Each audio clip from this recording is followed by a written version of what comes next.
Hi hello नमस्कार आपण को एक नूतन वीडियो रे बहुत बहुत स्वागत। आपण माने देखुथिले आगुरु साधुवाणी ओडिया टेम्पल स्टोरी और दंड नाच एबे वर्तमान आपण को आम एपिसोड नंबर 1 रे आपण को आम भेटी देबा को जाउछु कृष्ण बाणी जोटा कि आपण सुनिबा को जाउछंती एही वीडियो रे श्रीकृष्ण बाणी। जदि आपण चैनल को सब्सक्राइब करनांती बेल आइकन को प्रेस करनांती एबे ही सब्सक्राइब कर दियंतु। चलंतु वीडियोटी स्टार्ट करिवा। जेमिति फुटुथिबा पानी रे निजर छाई देखा जाए नहीं, ठीक सेमिति अशांत मनरे समाधान रो बाट देखा जाए नहीं। एथिपई शांत होई कि देखंतु समाधान रो बाट आपे आपे मिली जीवो। गछरे केबे भी डाळ काटिले सुखी न थाए, गछ सब बेले चेर काटिले ही सुखी थाए।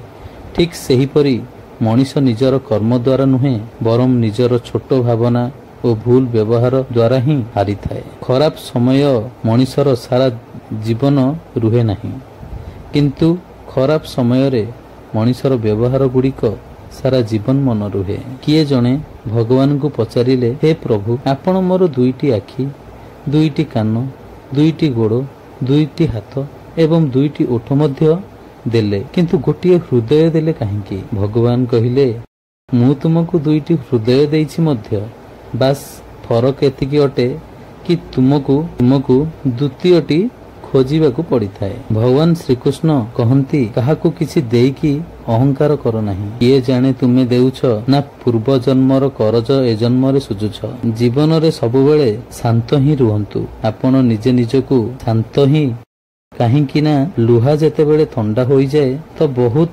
मजबूत होई थाए, किंतु जेते बेले गरम होई थाए केही व्यक्ति तार आकार को बदलै देई थाए। एथिपई जेते बेले आपण को राग आसुछि तो शांत होई रुहंतु। आजिर कृष्णवाणी रे आपण को एतिकी, बाकी काली पुणी देखा हवा संध्या 6:30 रे एक नूतन वीडियो रे। Thank you so much for watching and visiting.